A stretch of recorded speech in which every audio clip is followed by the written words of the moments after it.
Omar and Abir. Yes.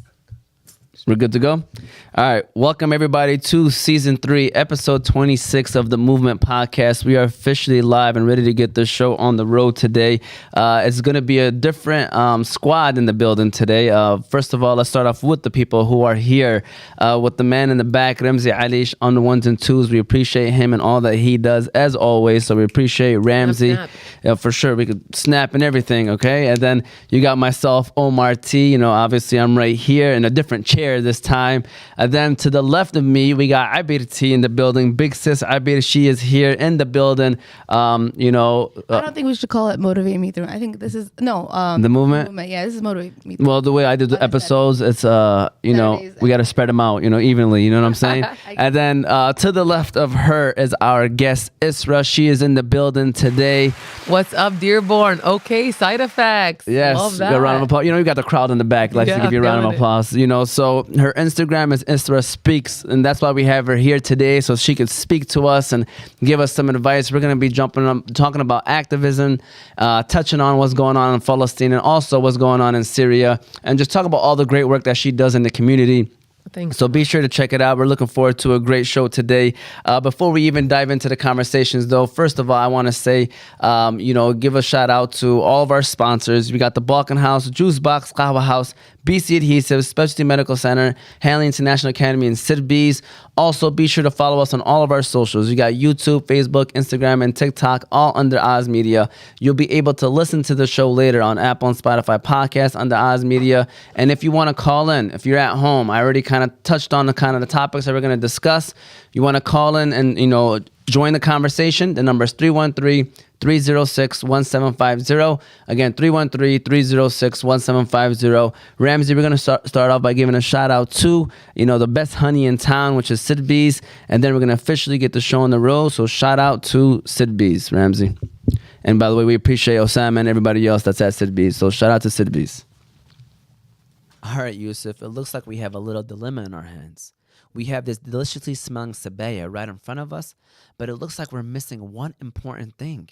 Yeah, it looks like we're missing some asal, some honey. And you know where the best place to go to for honey? That is Sidr Bees. Sidr Bees is a remarkable company that stands at the forefront of the honey industry.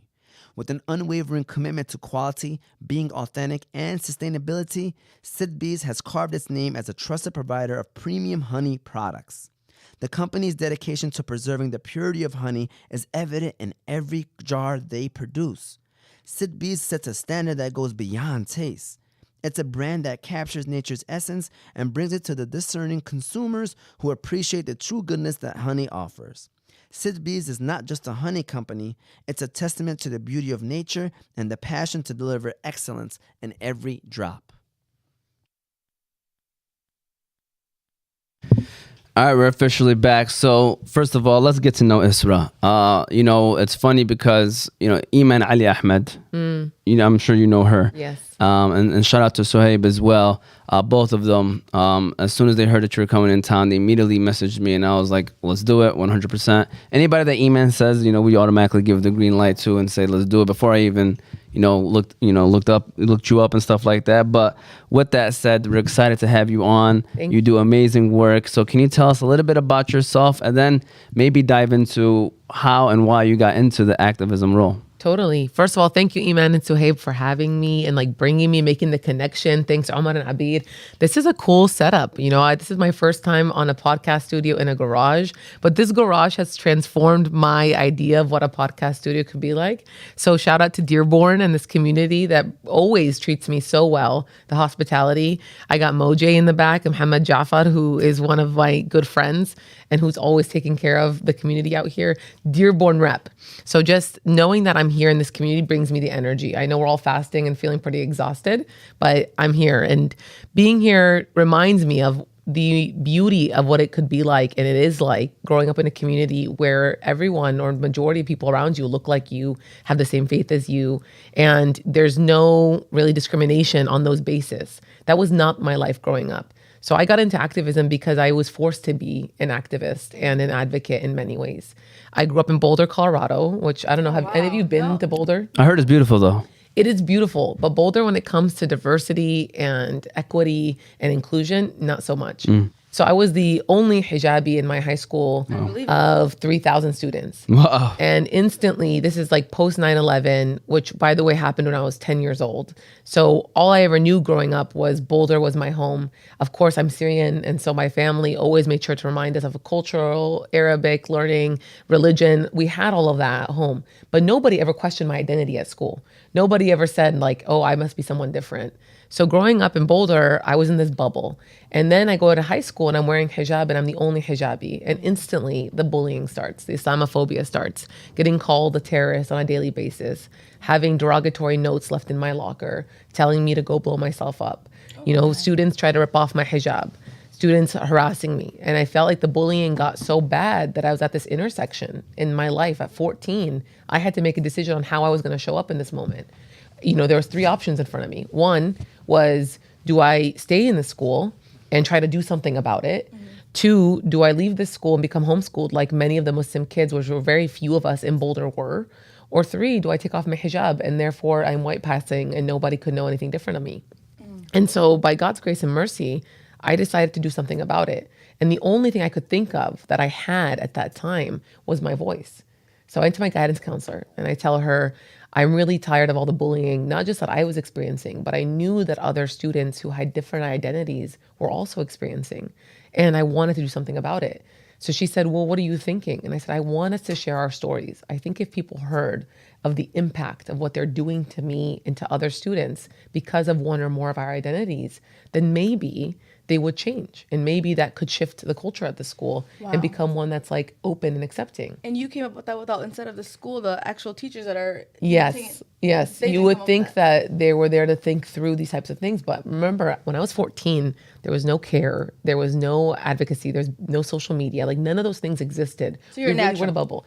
That was my first campaigning experience looking back at it. But I didn't know what that was back then. Right. I just saw a problem that I was dealing with at 14 that I wanted to be different. Right. So I went around the school, honestly, kind of stereotyping and profiling people that looked different in any way, whether it was like religion, race, ethnicity. In a good way. In a good way, yeah, of course. And I said, hey, have you been bullied here?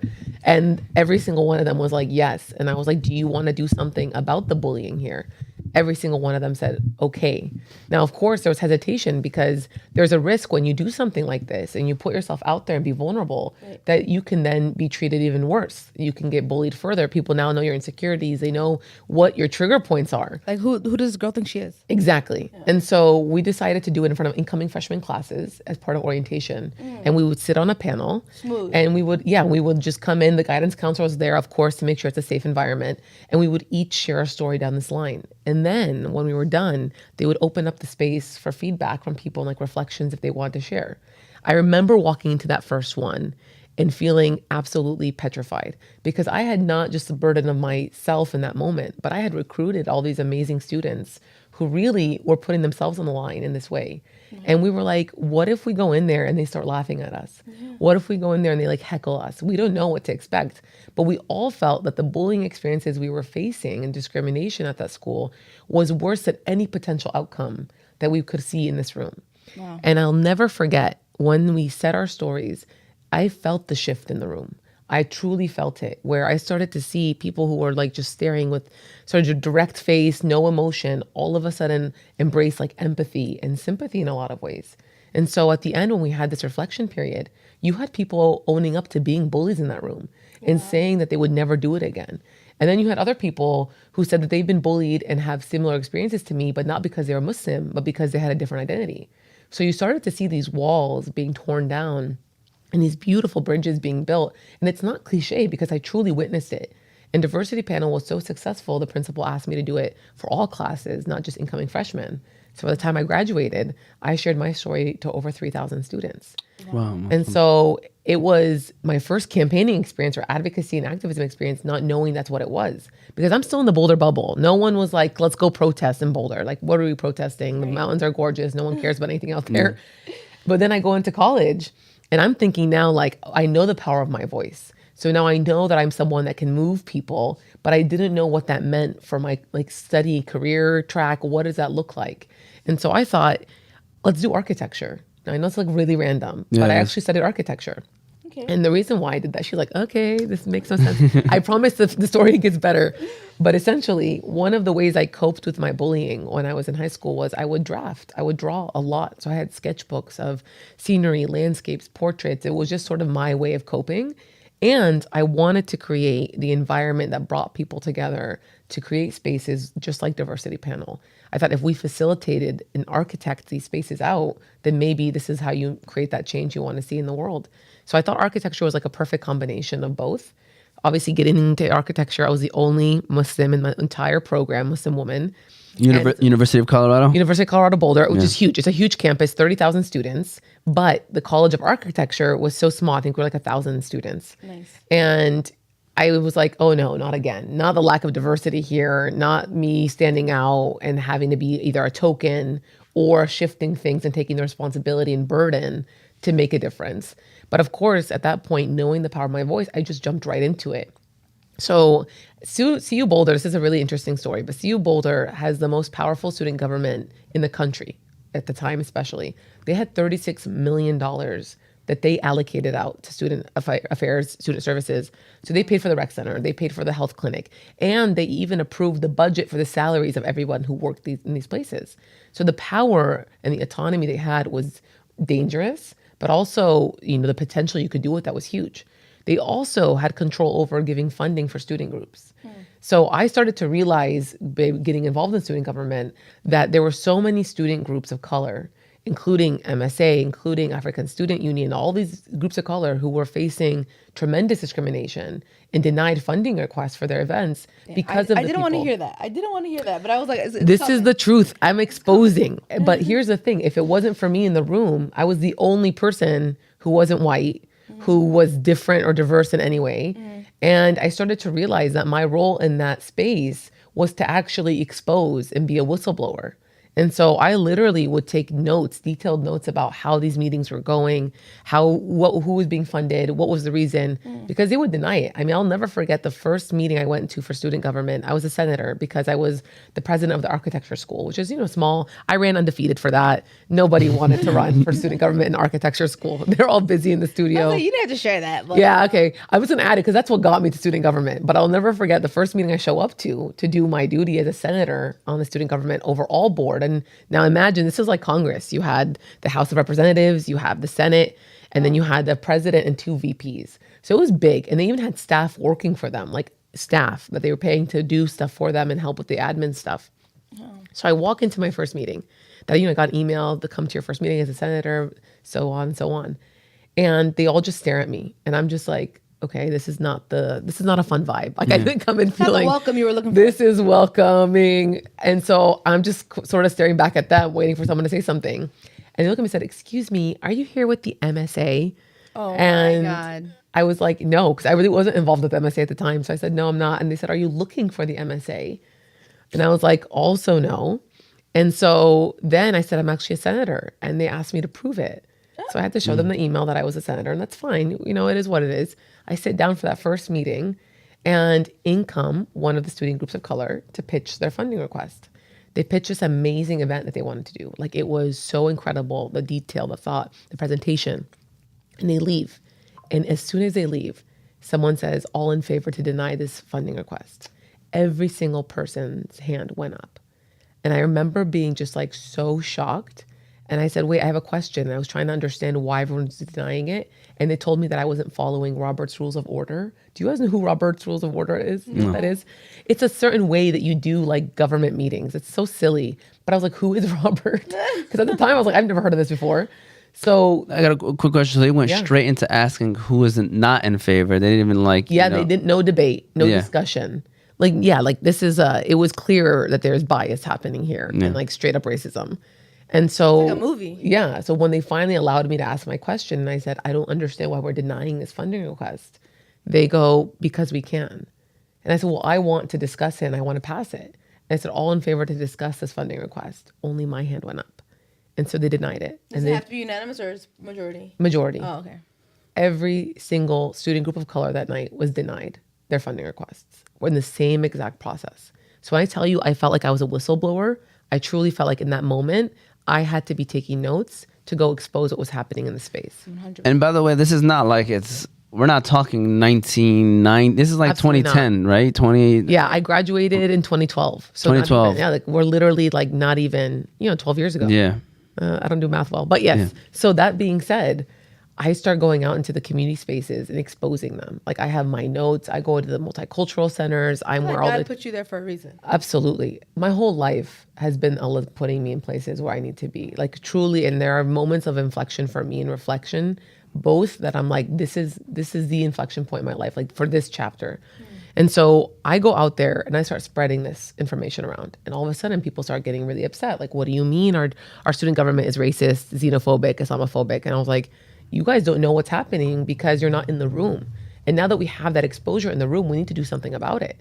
So we decided to go and run for office, the student government, like the top level of running for office. So me and the community, and I say community because it was not just Muslims, it was not just Arabs, it was actually a very intersectional, inclusive community of people of color, different faiths, different backgrounds, really similar to diversity panel, but like on a bigger scale, of people who wanted to come together and change the school and really become this inclusive representative student government that we all really wanted. And we were all terrified of the ones that were in office right then. So we run this huge campaign. Like it was the biggest campaign that ever happened in the university up until this point. So Like diversity panel on steroids. yeah, like extreme. So what was amazing about it was before I ran, the highest number of voter turnout at this school was like 6,000 votes. When I ran, so the election week runs for a full week, it surpassed 16,000 votes. Wow. And you think like, great job, Isra, getting out the vote, but absolutely not. Like it actually showed how polarizing it was. There was a smear campaign against me. Students would defile my campaign posters everywhere across campus. Horrible notes were written about me on big classroom boards. People in the debate, we had debates, like it was like a legit official process. They were just targeting my identity as a Muslim. And it was so hard to get through that because you have like rumors flying around, people making up lies, doing everything they can to invalidate you and discredit you and mischaracterize you. All for what? Because I wore hijab? Because I'm a visibly Muslim woman, like really thinking about it, that's really what it was. I was such a threat to them that they decided to do everything they could to bring me down. So now let me take you to Friday night when we figure out the results of the election. Yeah. And we're all in the student center, me and my, 100 volunteers and team, and they had their side. And, like this is more, I used to say this was more controversial than like Clinton and Trump or Romney and Trump and whoever. But to be honest, I feel like where we're at in our government now, like the world is horrible. It's on fire. So we get to this election result night and they come out and tell us that the difference between the winning ticket, which was a group right in the party, and the losing party was about 100 votes. Oh my God. And I'm instantly praying to Allah that like, please, first of all, I was shocked that it was that close because I was like, really? Like who is voting for these people? Like I'm really confused by this. But then I'm like, the majority of the white students, clearly. And so then the administrator who worked for them, she was amazing. She knew me really, really well. She comes out, like staff, and she's holding the results in her hand. And she looks at me and she mouths, "I'm so sorry." Oh. And she posts it on the door and we lost. And honestly, we instantly all fell to our knees. We really couldn't believe it. Everyone is bawling. People are upset. But in like the politics of the university, they were like, you have to get up and follow the policy, which is to concede, right? Like very traditional elections. So I get up because I was running for president on the ticket. So I get up to concede to the guy who beat me, right? I'm not going to say his name. I'm a good Muslim. It's Ramadan. Yeah. And he puts his hand, I put my hand out to shake his hand and say, congratulations. Like I'm crying. I'm not in the headspace to be here, but here I am because I want to be following the rules. I'm also the bigger person. Yes. He looks at me, he goes, "I'm not shaking your hand." What? And I said, "Excuse me?" Like I was so surprised. He said, "Oh, Isra," right? Like microaggression, not Isra. "You should have known that someone who looks like you," and he circled my face with his finger, "would have never won a position like this." And then he spat at my feet. And of course, the first reaction everyone behind me had was like, "Let's get him." Like the whole team, like this was in plain sight. And I stopped for a moment in that moment, despite how shocked I was. They had spent this entire election cycle painting me as an oppressed yet violent aggressor, right? As a hijabi, you can't just be normal. If I give in to them, albeit justified in this moment to defend myself and say something, then they win. And everything that they really were pushing for me as a narrative really wins. So I told my team, like, we're not going to do that. We're not going to react. We're going to come back bigger and better and stronger the next election. That's exactly what we did. So I walked away. They have elections every year? Every year. And we walked away and we came back and we ran a bigger, stronger campaign. Now I had more volunteers. I had a whole movement on campus that was built. It was an inclusive movement. It was so powerful to see how we came together. We had commercials, we had merch. I mean, it was a grassroots movement. And this time we won. And I actually got the highest number of votes any individual student had ever received in the history of the university. Yeah, that needs a round of No, applause. this whole story. Whoa. This whole story needs a round of applause. Beautiful. Let's go. Oh my God. So I'm now- sorry it happened to you. Listen, subhanAllah, I think at the time you're just in such shock. Like you're like going through the motions. Yeah. But now looking back, I'm so grateful for that. I'm so grateful for my journey. And I'm so grateful that Allah wrote it the way it was all planned and meant to be. But this is my senior year, right? And like I'm still in architecture school. And I was actually pretty good at it. Like I was doing really well towards the top of my class. Nice. And I quickly realized like I'm not an architect. Okay, folks, like I'm not going to be behind a desk trying to draft buildings and build models. But I called myself a social architect. And that's what I told my parents, my Syrian immigrant parents, when I told them that I wasn't going to pursue architecture after undergrad because I wasn't also going to start a degree again, right? Because like my parents invested too much into that. And so I sat down, mama, baba, and I'm like, hey, so I'm a social architect, not a traditional one. You're laughing. So you can only imagine the reaction. Yeah, they're like, what the heck is that? Yeah. Baba literally looked at me. He goes, my dad's a professor. He's an academic. He understands the space. And he goes, Baba, I've never heard of such a career in my life.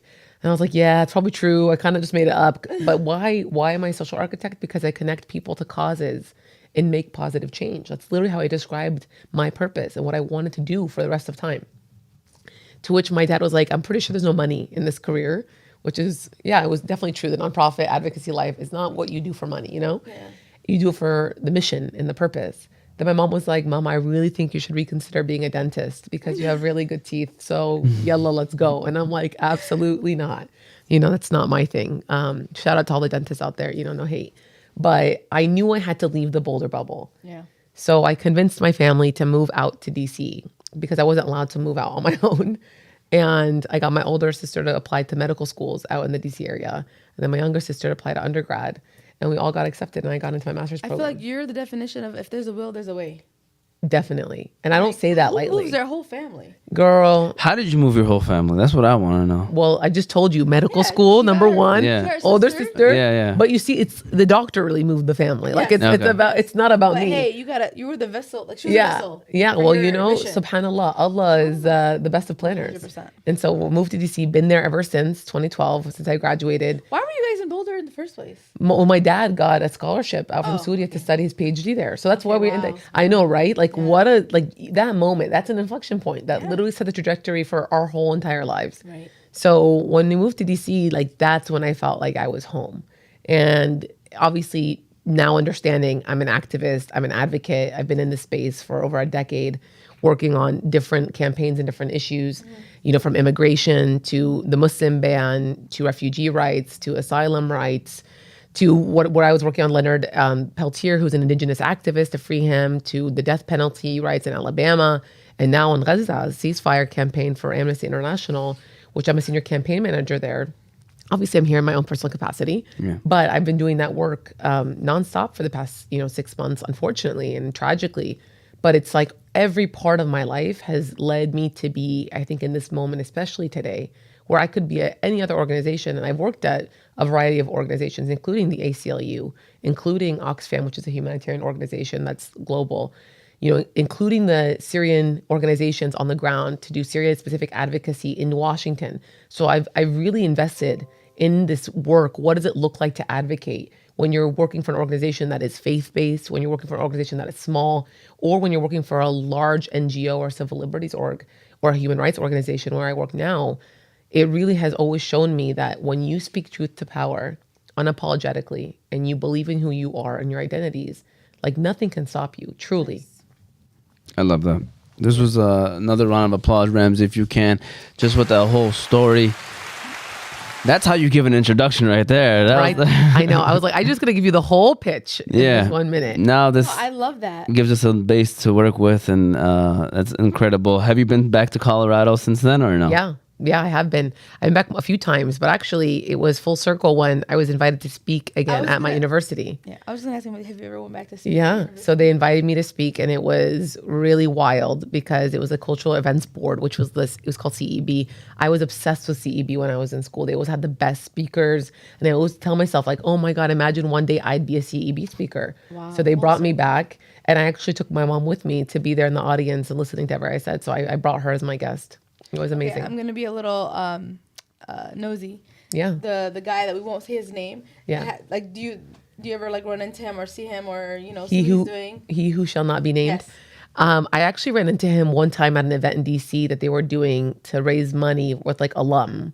And I didn't know he was going to be there. If I knew, I would have not showed up, to be honest. But actually, I was so far past and grown in my career Love it. that I was like really happy to see him in that way. Because I was like, who are you again? I forgot who you are. But other than that, I don't keep tabs on him. No, girl, like, Perfect.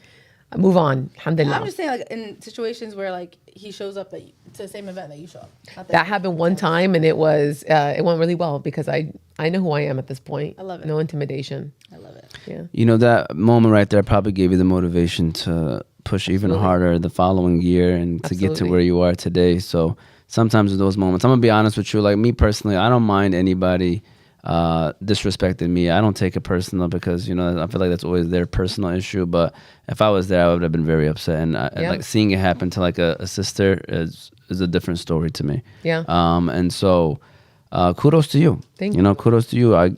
You put 10 people in that situation, 8 out of 10 probably would have reacted differently, maybe. Totally. You know, so. Totally. But that's what got you here. Yeah, literally. And you are In Dearborn. In Dearborn, you are the senior campaign manager for Amnesty Foundation. Yeah. Obviously, like you mentioned earlier, you are speaking on your own behalf today with whatever it is that we're discussing. But let's talk about the work that you do with Amnesty Foundation. What is that all about? So Amnesty International is one of the leading human rights organizations in the world. They work on issues where there's human rights abuses. They're going to call it out. They're going to speak truth to power. They get prisoners released of protesters, different prisoners, journalists who've been in prison in different parts of the world. They work on issues that really affect humanity on the human rights level. And I feel like we're not paying attention enough to these things as a Muslim community. Yeah. We are actually always more vulnerable in that system. And we're constantly at the other side of things and on the opposite end where we need that type of support and need that education and need these resources, but we're not actually fully in it. So being at Amnesty International at a time with what we're witnessing in Gaza it's so it's dystopian in a lot of ways because here I am, I'm working at a human rights org and we are watching the greatest human rights abuses take place in our lifetime in front of our two eyes on social media every day, war crimes being committed every day. This genocide is unfolding every day. It's like you can't keep track. You think you can get worse, but it's like you wake up and there's something even worse happening. You can't get worse and it gets worse and worse, right? So recognizing my privilege as an Arab American, as a Muslim American, as an advocate, on any issue, but especially on this issue at this organization that to me, alhamdulillah, has said the right things, has been on the right track compared to other orgs, especially what we're witnessing here in the United States and globally. I'm really recognize the responsibility that carries. And that's a big burden and it's a big pressure, but it's nothing in comparison to what the people of Gaza are carrying every day. And Palestinians who are either in diaspora or in the region that this has been their calling, this has been their mission for 75 plus years to go against the occupation and to end it and to end the apartheid state. And it's so harmful that we are at this point now where this has been happening for so long. And finally, so many people are starting to wake up to it. But what does that mean at my job, like my full-time job? It means I have to do everything in my power to raise not just awareness, but to influence the policies around what's happening and to get a permanent immediate ceasefire. That's obviously our first goal. And we also call to end the occupation. And we also have called it an apartheid state before this even happened in Gaza. Amnesty had a report that came out in 2022 all about the apartheid state of Israel. And that, to me, is like one of the reasons why I actually came to join this organization is because I knew that if they can speak truth to power on this specific issue, then I know it's a solid place to go in on a good foundation to where I can work on other human rights issues. But for the past 6 months, I've been leading this entire campaigns team where we are doing the advocacy strategy, the lobbying strategy our research, which is what Amnesty is really proud of and one of our cornerstones of who we are and why we have so much credibility in this space, is because our research is ironclad. So we have research that's come out proving, right, U.S. made bombs being used in Gaza, killing civilians. No one could. You can't argue it. Yeah. You can't. Fact. Exactly. And Amnesty, when they back up and they announce their research or they post it, like, you really can't argue it. Like, you can say whatever you want to say about the organization and how you want to characterize it, but you know that research is going to stand on its own. And that's why it's used in legislation. That's why it's referenced in, for example, Senator Sanders, his legislation, he referenced an Amnesty report recently. That's why it's in the media and in the news. So we have our research, but then we have our people power. We're a global movement of millions of people. And you have Amnesty sections, which is what we call like the different offices across the world. And all these sections are all together prioritizing this crisis response in Gaza and trying to get the permanent ceasefire, increase the aid. I mean, we know what we've all been calling for, but it's been so hard to break through that noise, because how do you do this work as a campaign strategist and as a campaign manager? You have to be creative and you have to think about how do you not just influence policy, but how do you shift the rhetoric around this, and how do you humanize the people that are often overlooked and unfortunately dehumanized, as we know Palestinians are. Yeah. So I've been activating a lot of different campaigning tactics over the past 6 months, including I've done Washington Post rap ads. So if you know the Washington Post newspaper, it gets delivered to the White House every day. All offices, 500 offices in the White House get it. I've done 2 times full page rap ads, which means it goes on the front of it, that literally says President Biden, immediate ceasefire needed now. And one of them had over 700 organizations sign on to it. Another one, and we uplift the numbers of who's being killed in Gaza. How much more? Like, when is enough, right? So that's one of the strategies. I also coupled that with a full-blown media blitz. I bought out Politico with a coalition, of course, Politico's West Wing newsletter, which is the #1 most read newsletter by influential people in Washington, because I know who my audience is and who I'm trying to target. And we bought them out for a whole week with the ceasefire ads and the messages, driving people to this website we created in coalition, BidenCeaseFireNow.com. So outside of like Amnesty branded stuff, we work where we can in coalition because our voices together are much louder. I've done actions outside the White House multiple times, including at the beginning in November, I brought 300 body bags outside of the White House with a banner that was just showing like why a permanent ceasefire is this. And this is like such a small scale of what we're seeing. They were wrapped in white shroud. Like, I literally did this with a group of volunteers. We made these bodies and it was the most horrifying experience. But when it was all laid out in a vigil and we put roses on each one and candles, it was so powerful and it went viral. And so these are the types of things that I think through from a media lens, from a digital lens, from an ads lens, from an activation, mobilization. I've been pushing Amnesty members for months to keep raising the pressure. Like, what's going to get them to finally feel, you know what I'm saying? And here's the thing. I really feel like, with what we're dealing with in Gaza now, the goal is I don't think anyone's going to feel anything at this point. If you haven't been already motivated, the death of the murder of one person should feel just as horrible as the murder of 30,000. And the fact that you can continue to do this and be complicit and send weapons, which is something also that Amnesty calls for, is to suspend weapons transfers to Israel. We don't, we're calling to stop that because we are complicit in this. We are aiding and abetting and funding it. And that is so devastating, I think, for all of us as Muslims and Arab Americans and people who are just standing in solidarity. There are the majority of Americans who don't want what we're witnessing there. Majority of Americans don't support it. And yet our government is completely sidestepping and doing what they want and to continue this horrifying agenda that continues to murder tens of thousands of people, starving them to death, malnutrition. I mean, we've seen the images. I feel like we can talk about that and we can talk about all the individual stories and so many of the ones that we'll never know because we only hear, right, what we see come up on social media. But every single one of those people has a story. Every single one of those people deserved life. Yeah. Every single one of those people did not deserve to be killed in the way they were, whether it was be airstrike, malnutrition, being starved to death under siege by a sniper. I mean, it's horrifying. So from a human rights level, from a moral compass, from a religious compass, I mean, there's just no way to even describe it in any other terms but complete annihilation. And it definitely doesn't feel like a government of people. No. So... It's tough. It's tough to just see everything and hear everything, and we hear all the work that you're doing, and it's just people are just not making the changes that is necessary. And obviously, somebody like yourself who is so you have that passion, and I know that's not going to stop you from continue to doing the work that you're doing, but it's just hard. It's very hard to just kind of see that from behind the screens where we are right now, and it's just so tough. And obviously, what we can do from here, obviously keep raising awareness and make dua and donate where we can, but it's been hard on everyone. Of course. And I feel like that has a lot to do with why like this Ramadan has meant a lot to a lot of people, because I feel like, with going to the mosques and all the dua that's being made and all the, charities and the dinners and the donations, and I feel like everybody kind of like, at least Muslims and Arab in general, coming together. Yeah, they've came together, and everybody kind of dropped down to reality a little bit with what's going on. You don't hear a lot of issues in the community, really. It's more about what's happening overseas. Of course. And not just in Palestine, everywhere, but, obviously Palestine is like in the forefront of everybody's mind right now. That kind of talks about Amnesty. You also are an ambassador of One Young World and a board member of Med Global.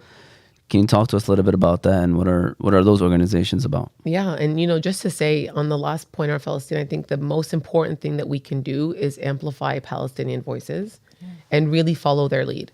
Our community, I think, it's so distracted with who makes sometimes the loudest noise, right, on social media or offline, but we lose track of what really is the essence. The community that is most directly impacted is the community we follow, period, done. So for me, just like when we were going through the Syria crisis, I was get frustrated being like, why are so many people not even thinking about where the Syrian community is at, what we want in our life, right? So I just wanted to emphasize for people here who are like, what can I do to take action? There are tremendous amount of resources and activists and advocates who are Palestinian and scholars and lawyers who are out there educating people with their labor every single day, just to be able to keep people aware of what's happening and giving action steps to do. So amplify their voices, center them, follow them, support them, and let them take the lead and follow what they need you to do. But for the other work that I'm involved in, One Young World is a really special thing to me. It's an initiative that is like basically a movement of global young leaders that care about trying to make this world a better place. And it's not cliche, because truly they are out there on the social entrepreneurship side, social justice side, business, tech. They are crossing spans on all the intersectional work and issues that we work on, but they're all advocating for a better future, a brighter future on different issues, whether it's like climate justice, immigration, etc. So One Young World, I got tapped in to be a delegate for their first summit in 2019, or for my first summit in 2019 in London. And I was asked to come speak. It was at the prime of like post-Trump years and like talking about what the Muslim ban impact was. And I worked a lot on that. For 4 years, I had to fight all of Trump's immigration policies, including the ones that impacted my family, the Muslim ban, right? Syria being on the list, Yemen being on the list. We all know that. So that was my life for 40 years nonstop. So when Young World, when they invited me to come be a speaker, it was all about, media freedom and how do you influence and change this. And I remember when I went on that stage in front of 2,000 people at Royal Albert Hall in London, I just shared what I wanted to share in that moment.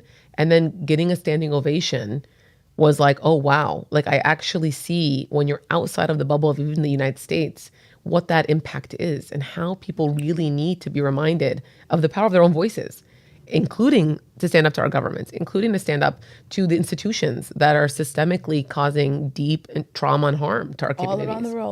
All around the world. So that's how I got involved in One Young World. I was in their conference. I saw the incredible work that they do, the sessions that they have, the people that they bring in, the network that they create, the ecosystem that they're building, because it's not just the summits that they do once a year. It's everything after that. They have constant engagement, constant communication, where it's like if you want to be involved and you want to connect globally to people who think like you, who are motivated like you, have the same passions, they'll do that for you. And it's an amazing community. So I've been involved in it since 2019. I've spoken in their Manchester as well, their Manchester Summit, and inshallah this year in Montreal. It's something I'm really, really proud of. I'm really honored to be part of it because it's opened my mind up to so many opportunities, but also so many connections of people who really are fighting for the same thing. And it just makes me feel less alone as an activist and as an advocate.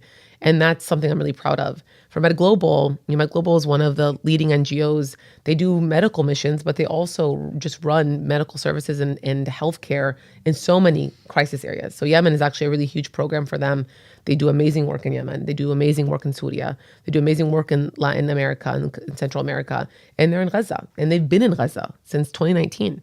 And now they're continuously responding. They have over 100 people employed in Gaza, Palestinians that are doing the work at the clinics that they run, the hospitals that they're running, and the medical missions that they're sending people in. There's already been 4 medical missions that have gone into Gaza from doctors internationally that have gone. They go for 2-week rotations, and they do everything that they can to support the community. But they're not just going in and out. That's why they invest on the localized level of investing in leadership and in people from the community to give them the training, the resources, the financial resources they need to be able to keep that work going and serve the community. Yeah, I mean, there's a clinic that Med Global is doing in Gaza. They see 800 people a day at a clinic, at a primary care, 800 patients a day. This small team of specialists, pediatricians, right? Pulmonary care. And it's like, I'm not even in healthcare, but I've learned so much about it by being part of Med Global, because you don't have to be someone in healthcare to understand the impact of health and your rights in health, and how that especially when it comes to crisis, and how that is one of the weapons that people use to bring a community down, to tear it down, to kill people slowly. I mean, it is horrifying. And I think Gaza is that intersection where you see it on all fronts, from the malnutrition to the hygiene illnesses, to the waterborne illnesses, to just the lack of the calories, like all these things that we're reading every day combined, dialysis, cancer, everything that's been shut down and harmed. There are going to be, I don't know what a number I would say, but just thousands upon thousands of more deaths that are because of the consequences and impact of this, like literally genocide that we're watching, that are not going to come from direct airstrike or direct sniper, but because of these illnesses. So Med Global is an organization that's responding to these things. They're attacking them from every end. Absolutely. Sorry. This is systemic. No, you're right. This is a conversation. So when you're thinking about the work that an organization like Med Global does, it is so specific. They are there to serve healthcare needs, medical needs, surgeries, primary care. I mean, OB-GYN, midwifery, which is going to be doing a lot more on support delivery, malnutrition. They're opening up malnutrition sites for literally youth, kids, but even adults in the north and in the south. So there's so much work being done. I'm astounded by how this staff has been able to pull it together. And I'm just a board member, and I get more involved with it now, especially with what I'm seeing with Gaza, because I want to be. I want to be there supporting their cause, because I see the impact that they're having. And it's truly incredible. And we cannot not prioritize giving to health like we do food and water. Yes. All of these things are equally important. And it is so important that, we remind each other of like, yes, you can give $100 for a food basket, for example, but you can also give that $100, right, to an ultrasound probe that will be used to immediately from a cell phone be able to detect internal bleeding and save a life. So there's so many ways that we can give, and I want our community to recognize that we need to also be more nuanced in how we give to our causes, and we should be tackling all these issues and not just the ones that we know or how we condition to believe as giving zakat or sadaqah, which is food and water. 100%. Has any of their That's sites? a lot. Yeah. No, I'm just thinking like, has any of their campgrounds or sites have been attacked, or where they had to move, or everything going on? So they were in Nasser Hospital when the IOF approached it, one of the medical missions, and the doctors that have gone, they're amazing. Dr. Syed Ahmed, Dr. Nahreen Ahmed, people who I admire, Dr. John Kaler. There's so many of them, but I remember them describing to me that when they were there just serving patients in Nasser Hospital and it started to become under siege and the IOF is approaching closer, they literally put mattresses up against the windows to protect their patients.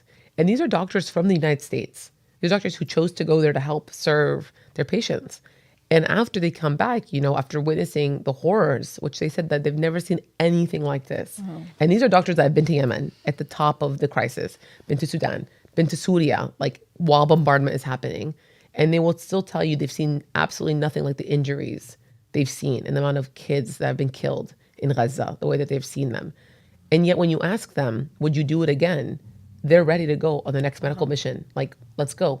So for them, to find that sort of environment and that community of people who truly believe their mission is not even about survival for themselves.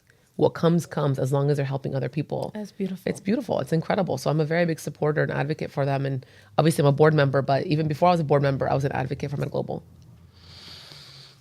Great conversation. Isra, is doing a great job right now informing everyone of what's going on. We're going to take a quick ad break right quick just to give her a breather, because she can't even drink water right now. It's Ramadan or anything like that. So Isra is right now rolling. We're going to give a shout out to our next sponsor, Ramsey. Let's give a shout out to BC Adhesives, our friends out there in Wisconsin, and then we'll keep things rolling. So shout out to BC Adhesives. I believe it's very important for every team to stick together. And what I do here at Oz Media to make sure we are all one glue is I stop by BC Adhesives. Yeah, I don't know if that's what it's used for. Nah, Yusuf, it's not. But you can go to BC Adhesives for all your industrial adhesives needs. They do food packaging, book binding, product assembly, and many other industrial services. So if you're in need of adhesives for your business or having trouble with your current adhesives applications, you can contact them by phone 1-888-679-9825 or go to their website at www.bcadhesives.com.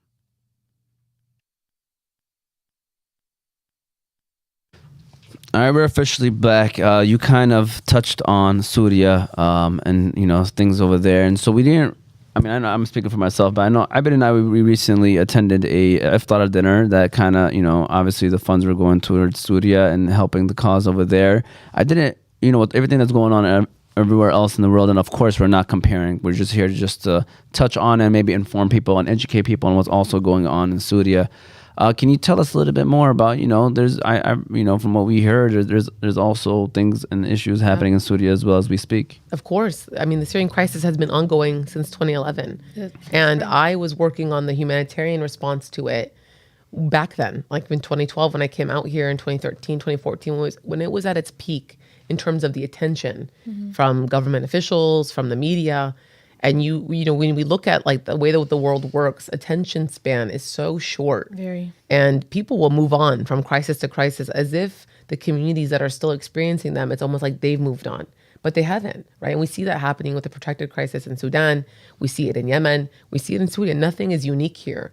That there are still political issues that have not resolved in any way, shape, or form, but have continued to allow civilians to be mass murdered and killed and attacked on a daily basis. So Syria is not different in any way. Just because it's not on the headlines doesn't mean that these things are not happening and that my Syrian community is not under attack on a daily basis. You still have active, attacks and discriminate killings happening, especially in the north. You have people still facing starvation. You have people still facing bombardment, loss of their homes, refugee crisis. The Syrian refugee crisis is one of the worst of all time, right? And when they're in Lebanon, whether they're in Turkey, whether they're in Jordan, I've seen how Syrian refugees are treated in all three of these countries. And it is horrifying. It is horrifying. They have very little to no rights. They are treated like second-class citizens, not even second-class, like they don't even belong there. The discrimination is on another level. And it is heartbreaking because I keep thinking about just the privilege of being a Syrian American. My dad made that choice, right, in the 90s to go out there and stay in the US here instead of going back to Syria after he got his PhD. And that's what differentiates me from my extended family that is still in Damascus. So, or in Damascus, so it's like to think through the impact of that. And now to feel like I'm so committed, obviously, to what is currently taking place in Palestine, as we all should be. Yeah. But to not forget that I do have people in my community that's still impacted in Syria is horrible. And, I think we're starting to see with these attacks, even what we're seeing from Israel in Syria, it's like, I personally feel like it's a very treacherous and horrible situation. And it's so hard to fathom what's going to happen here because it's like not justifiable to think through other governments attacking other countries just because, right? Like dropping missiles on other countries. These are not things that make any sense, and they're horrifying things, and they're going to have impact on civilians and on people in our communities and cause more trauma and pain, and who knows what the future holds. But I try to uplift wherever I can the impact of these things on my people still. And, many, many years later, you can still see it. You can still feel it. Yeah. Like nothing's ever been the same. It's been broken. And so I just feel like our community suffers so much. Like our communities, our Arab Muslim communities suffer so much. And it's devastating that like we're either stereotyped or we're pigeonholed or we're, divide and conquer between us. And it's It's horrible. It's just horrifying. And then you just feel like there's no one who has each other's back in our region. Yeah. You're just like, what's going on? You know, I mean, I know we saw Yemen intercede with the shipments that were coming, right, for Israel and what's happening in Gaza. But it's like, other than that, have we really seen any examples of what it really means to be like a united ummah? No. I haven't, and it's a struggle. It's like they're taking advantage of like the outlet being like people focusing on Palestine, so the other countries are taking advantage of doing whatever they want to do because they're not going to be like held accountable, or you know what I'm saying? And the people have been calling for change. That's what I'm saying. Like back to the Arab Revolution, when all of this started, in a lot of ways, like for Syria and a lot of other countries, it's the people who call for change and recognizing the power of their own voices and that they have rights that they want met, that they want freedom, they want liberation, they want these things. And yet, for decades, we continue to see all of that be oppressed, all of that be disregarded and thrown out. And so I feel like now I get the sense of energy that I'm seeing from the response, the global response in Palestine, that is so incredible because I see the solidarity. I see people really being like, people power is the way to go. We're seeing the protests in Jordan every single day. I think they've gone on for, I don't know how many days now, but like you're seeing that people in a way that we don't traditionally show up as our Arab communities are showing up in like the millions and the tens of thousands, because I think everyone is done. Everyone's done watching oppression happen and not saying anything, not speaking up about it. And we deserve better and we need to demand more. We've become numb to everything as well as a community, and that's never a good sign or a good place to be, because obviously this stuff is going on and people are actually living through it.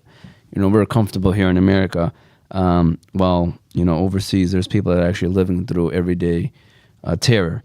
So moving on from that, you know, there's an interesting thing that I saw on your social media where you contributed to a Time magazine where, you know, the title was "Why is Ramadan a time of activism for many Muslims?"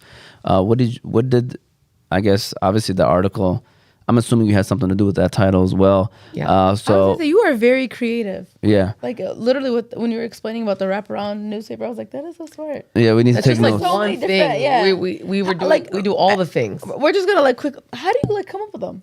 I'm a very creative. I mean, this is all back to the story, right? Like architecture, the art, the drawing, the creative way of thinking through how to change hearts and minds. And So the architecture did actually come through that. absolutely. Okay. I mean, I'm not drawing buildings, but I'm drawing these like ideas for these actions and these stunts.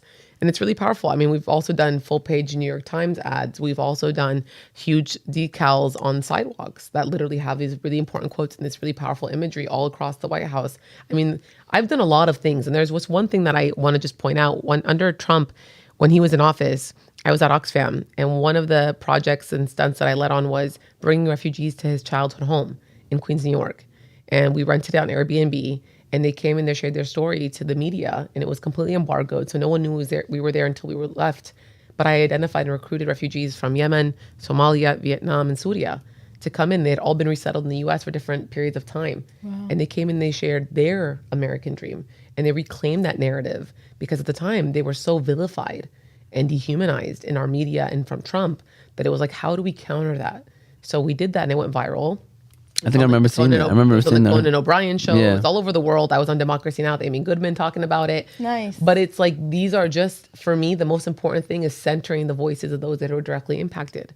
And so when I start with that, the creative ideas and just come and just flow. But alhamdulillah, it's all Allah's plan. Yeah, Allahumma barik. Yeah, Allahumma barik. So going back to the why Ramadan, no, it's okay, because I just want to make sure we get That's her a very smart title. And I love a good. I think obviously like timeliness is important. And you know, the amazing writer is actually a Muslim woman who I met at an event where I was speaking in the DC area. So that's how it organically happened. She met me by hearing me share my story and give my opinions and thoughts on what's going on and how to use your voice to influence. And then she had this piece that she wanted to write, and she interviewed me for it. And so, subhanAllah, it just goes to show you that you don't know what connections you can make in any space. Right. And we also don't think about that, like the collaboration piece, the creative piece. How do we feed off one another? How do we amplify each other? How do we put people in positions, like even Iman and Suhaib connecting me to you? Like that is the type of, to me, community that we need to all be like. We need to give people opportunities. There's enough space for all of us. So this article in particular was important, A, because of the context and the background of what's happening in Gaza, but also We know Ramadan is a time of fasting, reflection, charity, giving, community. We also know that our faith calls speak truth to power and for justice. And for me, it was like, this is the moment to uplift that as part of the Ramadan framework. Activism is a central core to our deen.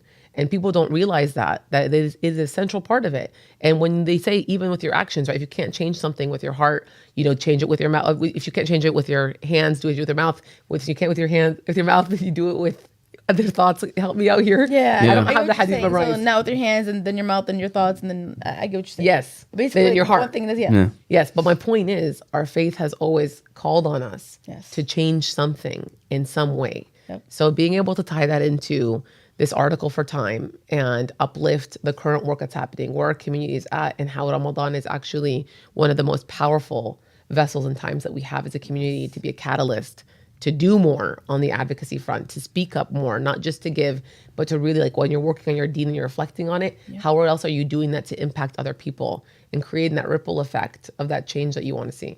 And we have the most powerful weapon, dua. Yeah, of course. Dua, our voices, our collective power, our faith.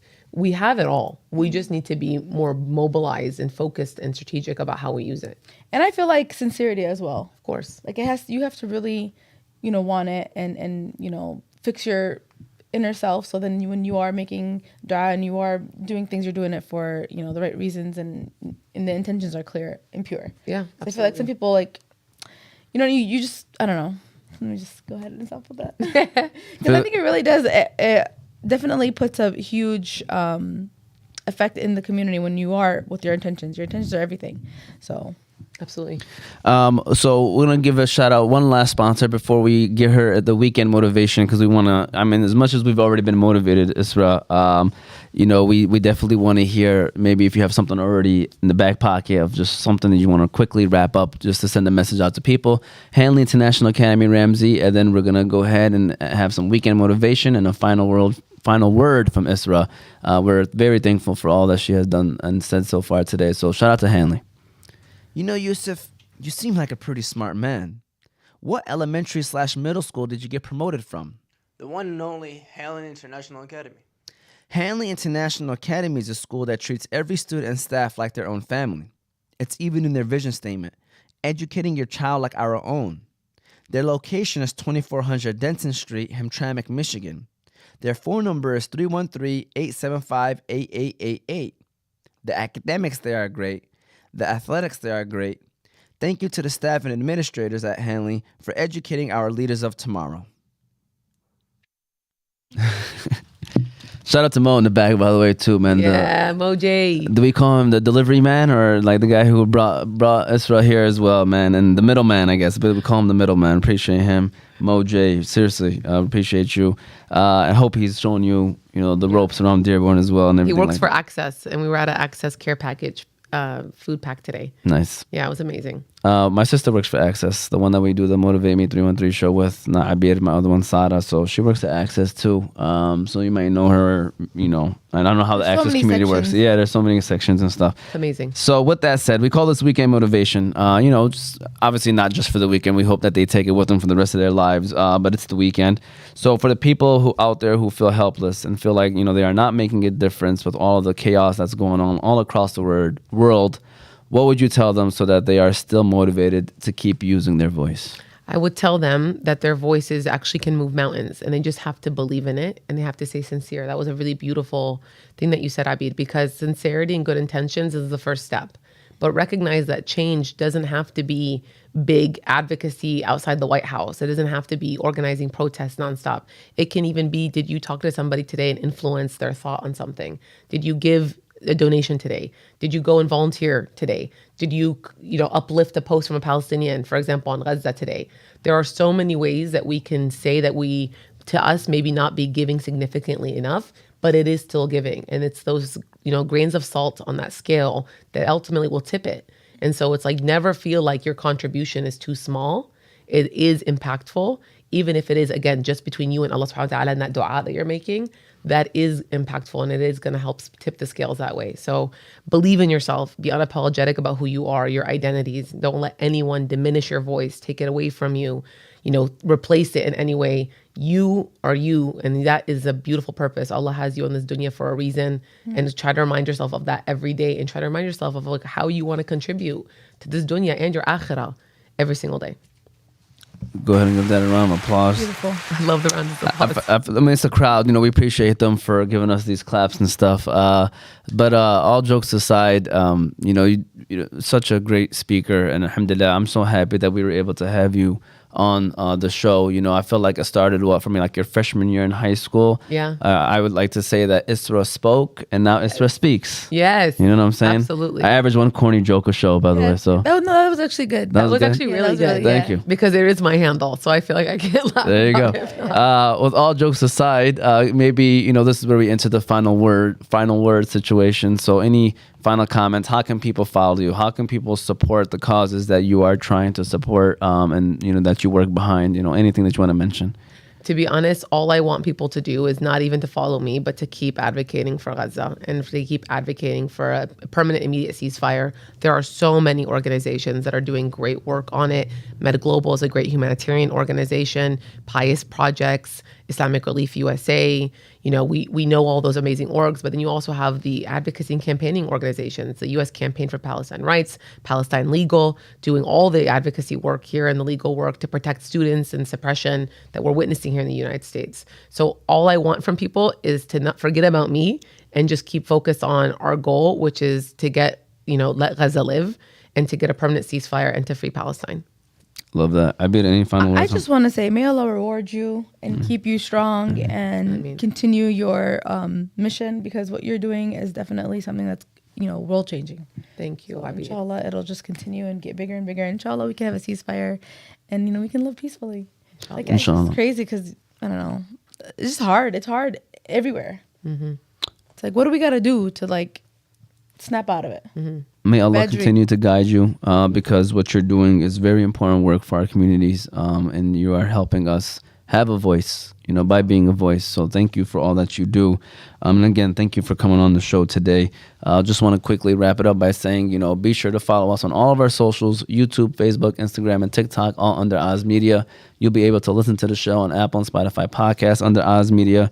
Shout out to the sponsors, the Balkan House, Juice Box, Qahwah House, BC Adhesives, Specialty Medical Center, Hanley International Academy, and Sidr Bees. This was Season 3, Episode 26 of the Movement Podcast. We hope that you enjoyed this episode. This probably will be our last episode until after Eid. So Eid Mubarak to all of you in advance. We hope that you enjoy the holiday, but don't forget about our brothers and sisters overseas, rather if it's donating or raising awareness, like Isra said, just don't forget about them, especially during the holidays. They are going through it too. They have Eid over there too. So let's make them feel like it's Eid in those countries as well, as best as we can. Thank you all, and we'll see you all next time. Eid Mubarak, everyone. Thank you.